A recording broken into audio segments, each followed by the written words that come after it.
అంటే నాకున్న ప్రశ్నేంటంటే సాయి, ఇప్పుడు క్రిస్టియన్ కంట్రీస్ అని చెప్పుకుంటున్నటువంటి కంట్రీస్‌లో ఆహ్, నుండి వచ్చినటువంటి ఆలోచన ఇది. ఒక రకంగా చెప్పాలి అనంటే. కానీ క్రిస్టియన్ కంట్రీస్‌లో ఉన్నటువంటి క్రైస్తవ సమాజం గూడా ఈ ఫాదర్‌హుడ్ అనేటువంటి ఆహ్, మాటని లేకపోతే ఆ రోల్‌ని అర్థం చేసుకోవడంలో ఫెయిల్ అయిపోవడానికి గల కారణం ఏంటి?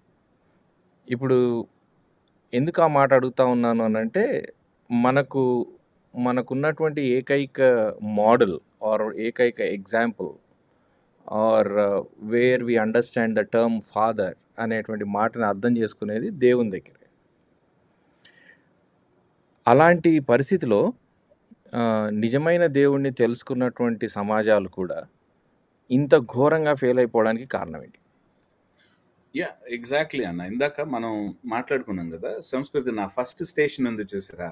హ్మ్. మొట్టమొదటి స్టేషన్ నేను మెన్షన్ చేసిన స్టేషను మొడర్నిటీలో అసలు బైబిల్‌ని పక్కన పెట్టి నా అంతట నేనుగా నిర్వచనం ఫాదర్ అనేటువంటి నిర్వచనాన్ని నేను కనిపెట్టాలి అనేటువంటి కోరిక ఏదైతే ఉందో హ్మ్.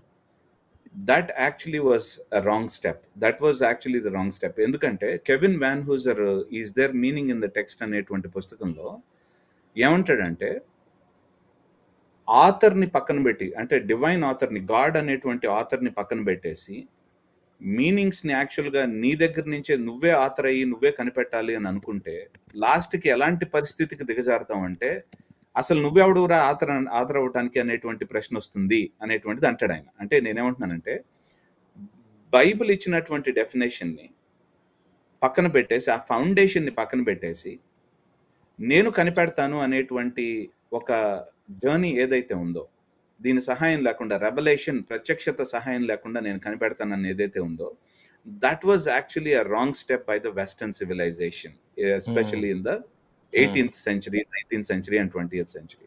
అది ఇది సింపుల్ గా అనిపించవచ్చు. వాళ్ళు మొదలు పెట్టేటప్పుడు దీనివల్ల అంత పెద్ద ప్రభావం ఉండకపోవచ్చు అనుకోవచ్చు. ఎందుకంటే ఫాదర్ అనేటువంటి దానికి మీనింగ్ ఇప్పుడు నేను కనిపెడితే వచ్చేటువంటి ప్రమాదం ఏంటి అని అనుకోవచ్చు 18వ శతాబ్దంలో 19వ శతాబ్దంలో కూర్చున్నటువంటి వాడు. కానీ ఒక 200 సంవత్సరాల తర్వాత సివిలైజేషన్ అంటే సంస్కృతి మొత్తం కూడా ఏ విధంగా క్రంబుల్ అయిపోతుంది, పిండి పిండి అయిపోతుంది అనేటువంటిది, బీటులు వారిపోతుంది అనేటువంటిది మనం చూస్తున్నాం ఇప్పుడు. Western civilization is at that point బీటులు వారిపోయేటువంటి పరిస్థితిలో ఉంది ఇప్పుడు ప్రస్తుతానికి because okay. Of that wrong step. Yeah! అంటే now we have to go back to the word of God. Yes దేవుని వాక్యంలోనికెళ్ళాలి. అక్కడ డెఫినిషన్స్ ఏంటి అనేటువంటిది మనము కనుక్కుంటేనే దీనికి జవాబు అన్న సంగతి అర్థమైంది మీరు చెప్తున్న వాటిని బట్టి. So, let's get back to the Bible and see how do you understand the fatherhood of God? అంటే yeah father heart of God. Yeah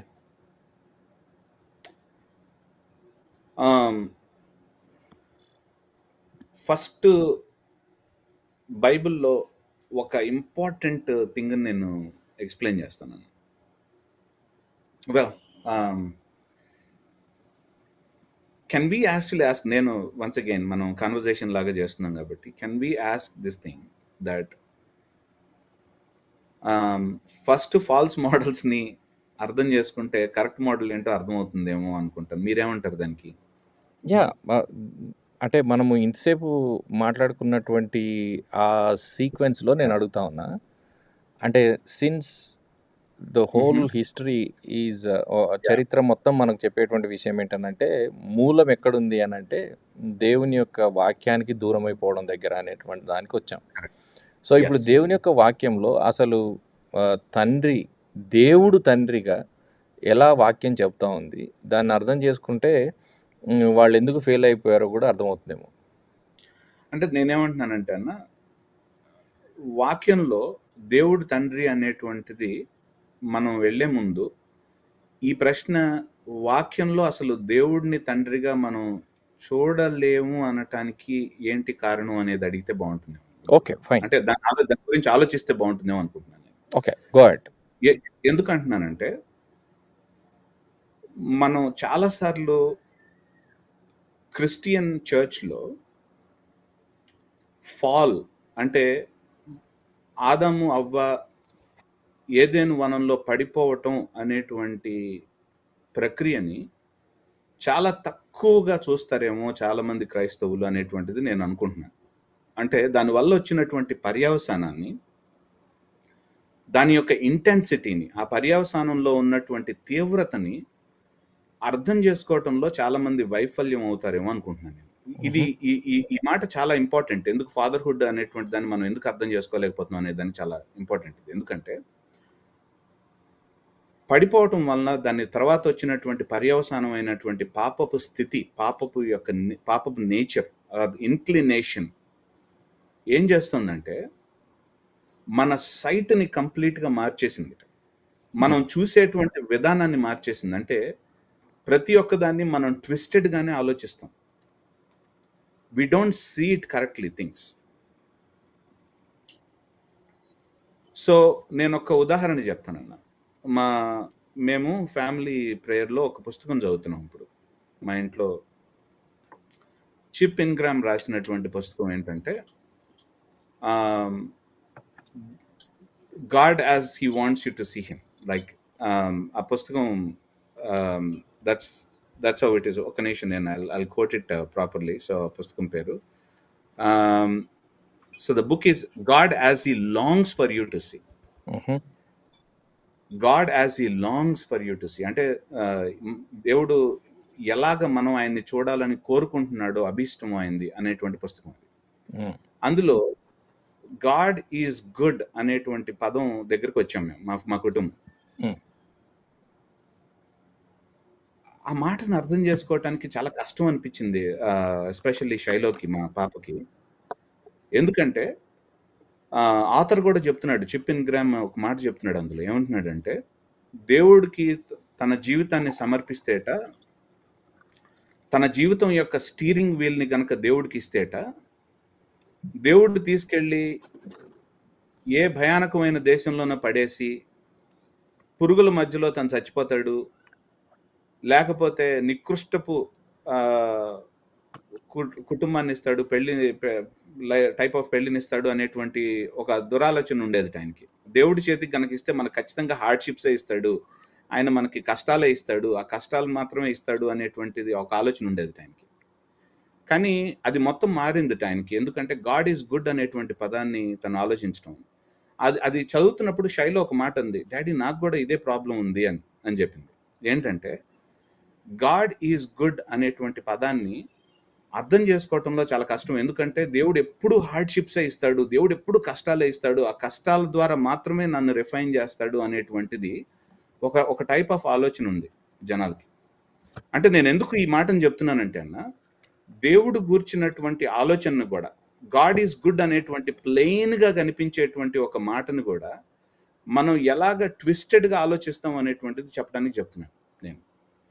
ఎందుకంటే, మనం పడిపోవటం అనేటువంటిది ఎంత తీవ్రమైందంటే, మనం చూసేటువంటి విధానం, మనం అర్థం చేసుకునేటువంటి విధానం కంప్లీట్‌గా మార్చేసిందది. మనం ప్రతి ఒక్క దాన్ని ట్విస్టెడ్‌గానే ఆలోచిస్తాం.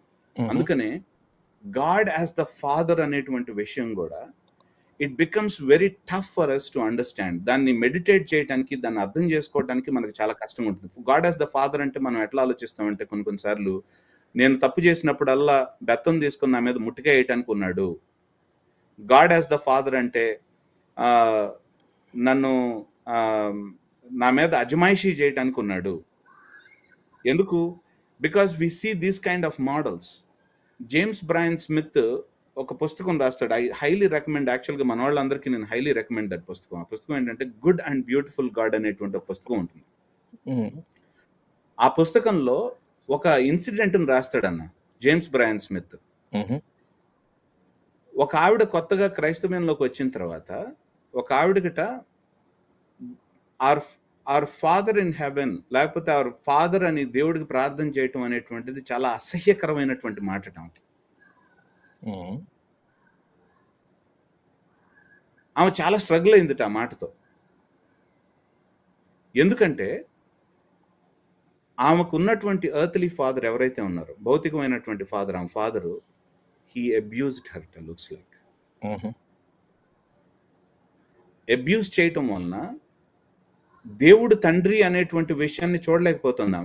దేవుడు తండ్రి అనేటువంటి విషయం, తండ్రి అనేటువంటి మాట అనంగానే అబ్యూజే గుర్తుకొస్తుంది గానీ, దీనికి అతీతమైనది ఏదన్నా ఉందా? దీనికి నిజంగా దేవుడు తండ్రి అనేటువంటిది వేరే మీనింగ్ ఏమన్నా ఉందా అనేటువంటిది ఆమె ఊహించలేకపోతుంది. అంటే నేనేం చెప్తున్నానంటే, పాపపు నేచర్ యొక్క తీవ్రత ఎట్లా ఉంటుందంటే, మనకి లోపల ఒక ప్రాబ్లమ్ ఉంది. మనం అన్నిటిని ట్విస్టెడ్‌గా చూస్తాము.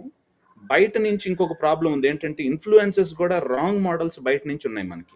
ఈ హ్మ్. రెండిటి వల్ల మనం ఏం జరుగుతుందంటే, దేవుడిని ఫాదర్ అని బైబిల్ మెన్షన్ చేసినప్పుడు we don't see it clearly. We don't appreciate that. మనకి ఇష్టం ఉండదు. ఎందుకంటే we are always seeing coloured అయినటువంటి లెన్సెస్‌లోనే. అంటే పచ్చ కామెరలో వచ్చినటువంటి వాళ్ళకి లోకం అంతా పచ్చగా కనిపిస్తుందని అంటారు. అది నిజమో కాదో తెలీదు. ఎందుకంటే నాకు ఎప్పుడు రాలేదు. సో, కానీ ఒకవేళ అది నిజమైతే కలర్ అయిపోయినటువంటి ఐస్‌తో మనం చూస్తున్నాం కాబట్టి ప్రతి ఒక్కటి అట్లానే కనిపిస్తుంది. ఫ గాడ్ యాస్ ద ఫాదర్, దేవుడు కూడా తండ్రి అనేటువంటి విషయాన్ని మనం అప్రిషియేట్ చేయలేం. Because we are twisted inside and మనకు బయట కనిపిస్తున్నటువంటి మోడల్స్ కూడా రాంగ్ మోడల్స్. హ్మ్. ఏమంటారు మీరు? Ah, yeah! That is partly true అనుకుంటున్నాను నేను. ఎందుకు అనంటే ఆహ్, చాలామందిమి including me ah, you know when we understand uh, when we understand God as Father, it is much more comforting and elevating. ఒక రకంగా ఆలోచిస్తే జీవితం పట్ల ఒక పాజిటివ్ దృక్పథం రావడానికి ఎంతో సహకరించినటువంటి మాట అది. అంటే రెండు వైపులా ఇలాంటి అనుభవాలు ఉన్నాయని నేను అనుకుంటున్నా. Some people really love the word father, some people just hate the word father because of their personal experiences. అంటే కొంతమంది పర్సనల్ ఎక్స్పీరియన్స్ ఎంత భయంకరమైనదైనా కూడా తండ్రుల ద్వారా వాళ్ళు ఎంత భయంకరమైన అనుభవం గుండా వెళ్ళినా కూడా వారికి దేవుడు తండ్రిగా, నిజమైనటువంటి తండ్రిగా ప్రజెంట్ చేయబడ్డప్పుడు, ఇంట్రడ్యూస్ చేయబడ్డప్పుడు the way they look at life is completely different కదా. ఎగ్జాక్ట్లీ. జేమ్స్ బ్రయన్ స్మిత్ నేను ఇందాక కోట్ చేసినటువంటి విమెన్ గురించి ఏదైతే ఎక్స్పీరియన్స్ ఇస్తాడో, ఆమెకి దేవుడిని తండ్రి అని పిలవటానికి అసహ్యం మొదట్లో. కానీ అదే రాసుకుంటూ వస్తాడు. ఏంటంటే నిజంగా బైబిల్‌లో ఎలాంటి తండ్రి అని దేవుడు ఎలాంటి తండ్రి అనేటువంటిది బైబిల్ చూపించింది అనేటువంటిది ఆమెకు చూసిన తర్వాత మీరు చెప్పినట్టుగా she felt actually very comforting. She felt ఎందుకంటే తన విజన్ అనేటువంటిది కరెక్ట్ చేయబడింది. అంటే నేను ఇప్పటిదాకా చెప్తుంది ఏంటంటే we need to understand first of all our own problem of looking at things. దేవుడిని ఫాదర్ అని ప్రెజెంట్ చేసినప్పుడు బైబిల్ మన లెన్స్ లో నుంచి చూడటం కాకుండా బైబిల్ నిజంగా ఎట్లా ప్రత్యక్షపరిచింది అనేటువంటిది మనం అర్థం చేసుకోవడానికి ప్రయత్నిస్తే then actually that concept becomes comforting for us. అది నేను చెప్పదలుచుకుంది. డెఫినెట్లీ.